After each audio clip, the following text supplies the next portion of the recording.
자, 오늘 주님께서 주신 말씀 누가복음 22장 14절로부터 23절까지 말씀입니다. 제가 읽도록 하겠습니다.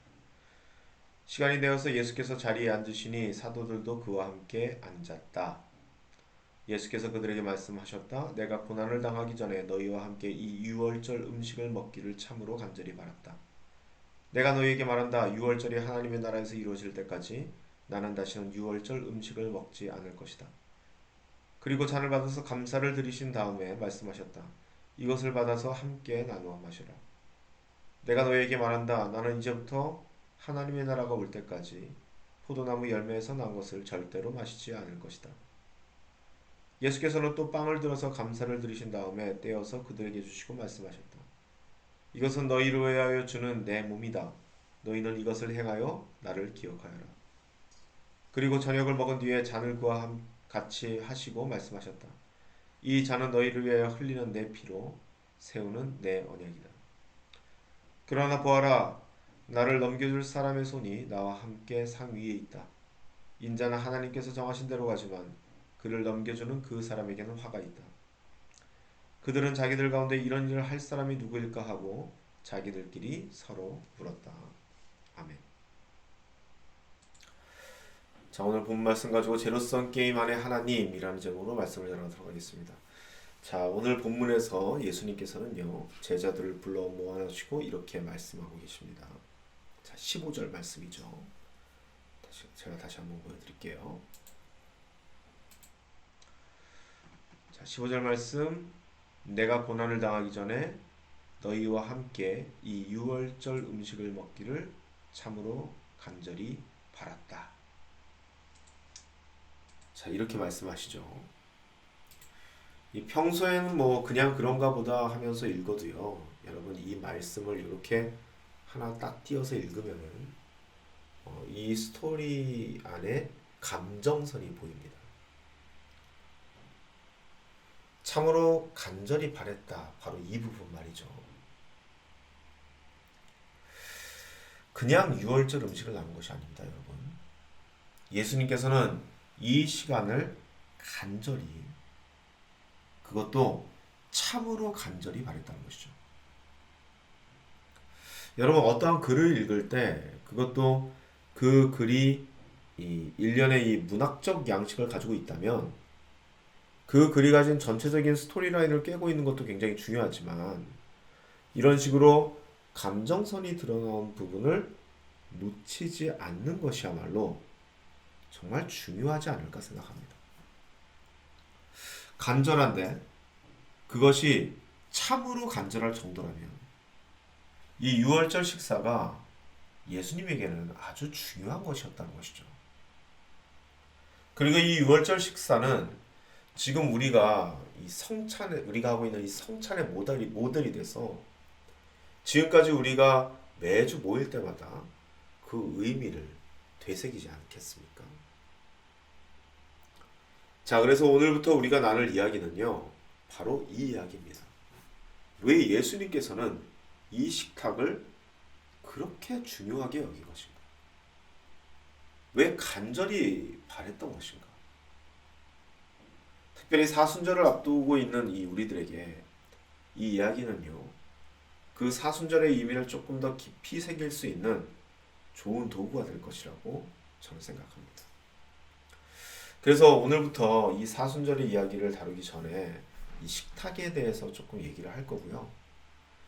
그리고 오늘은 이 이야기를 본격적으로 시작하기 앞서서 좀 확실히 해둬야 될 것 몇 가지가 있어서 그거를 좀 나누고, 그리고 마지막으로 하나의 질문을 여러분에게 던지면서 마무리하도록 하겠습니다. 자, 그리고 오늘하고 내일 이렇게 다루게 될 이야기들은 예수님의 희생과 고난을 이야기하는 그 중간 내내 아마 다시 이야기하게 될 것 같습니다. 자, 그럼 시작하도록 하겠습니다.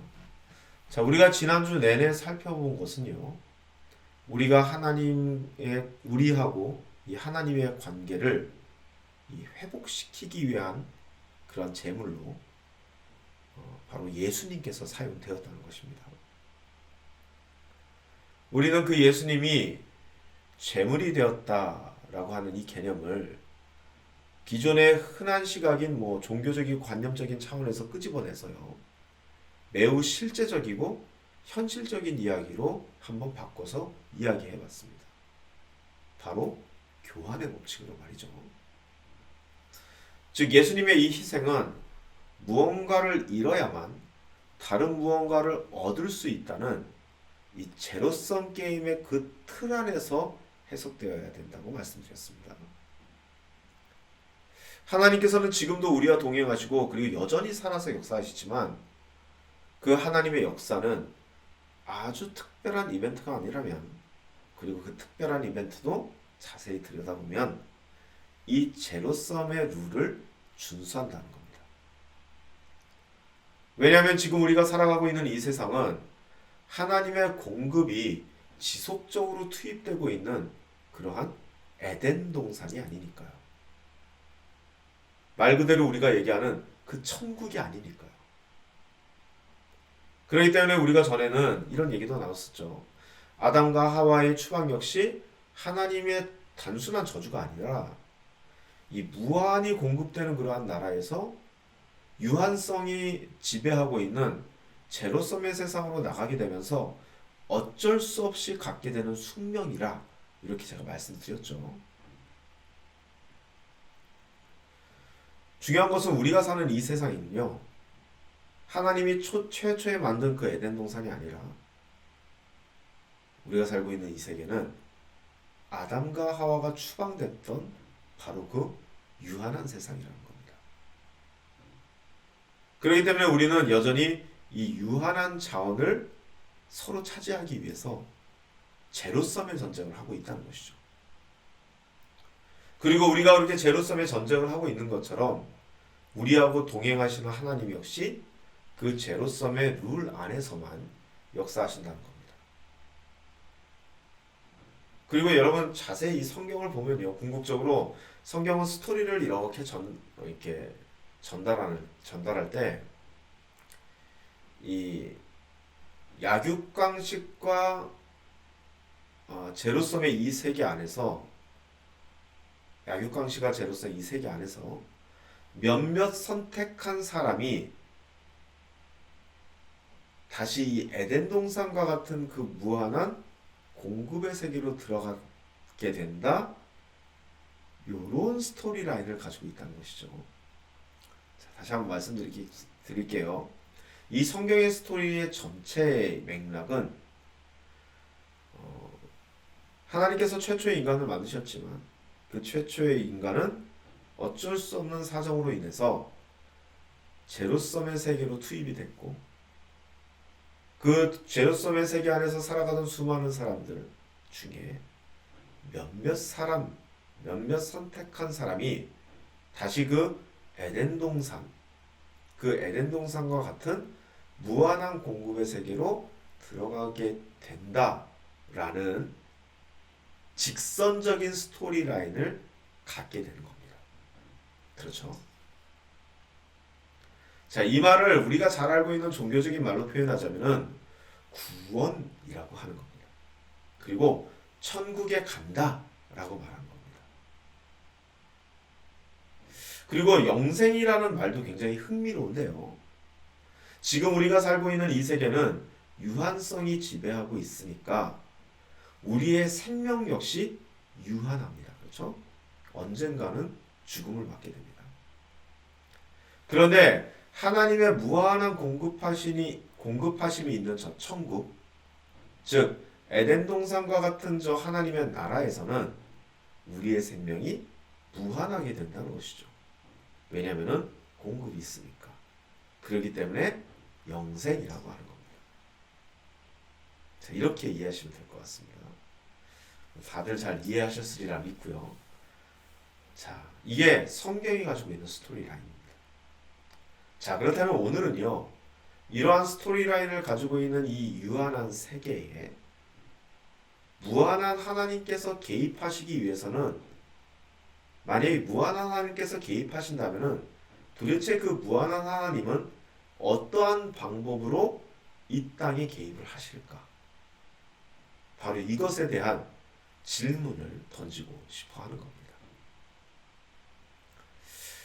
자, 이 땅에서는요, 하나님마저 제로성의 법칙 안에서 움직이십니다. 그렇기 때문에 성경 안에서도 나오듯이 하나님께서는 아브라함을 부자로 만드시는데 하늘에서 뭐 돈비를 뿌리는 방법으로 그렇게 부자 되게 만들지 않으시고 바로와 아비멜렉이 가지고 있는 그 부를 아브라함 쪽으로 이동시키는 방법으로 아브라함을 부자 되게 만듭니다. 자, 출애굽 상황도 마찬가지죠. 출애굽을 하는 이스라엘인들에게 이집트인들이 금은 보화를 줘서 부의 이동을 시키시지 뭐 돌을 금이 되게 하는 그러한 연금술 같은 것들은 하나님께서 안 쓰십니다. 초대교회에서도 이런 모습은 반복되죠. 초대교회 안에 가난한 사람이 없었던 이유는 부자들이 자신의 가산을 팔아서 교회로 가지고 왔기 때문이라고 사도행전 4장에 명시하고 있습니다. 그리고 서로 물건을 통용하면서 그리고 구제금을 나누면서 교회 안에 가난한 사람들이 없어졌습니다. 자, 이게 여러분 공산주의 아니라고 이미 여러 차례 말씀드렸습니다.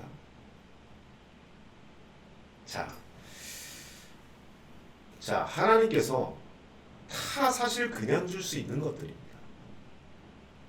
이 세계도 창조한 전능한 분이신데 뭐 그깟 거 그냥 만들어 주시면 되는데 안 그러시죠. 자, 그런 건 사실 저 천국에 가서나 우리가 기대해야 될 것 같습니다. 이 땅에서는 하나님께서는 철저히 제로섬 게임의 룰을 따르고 계십니다.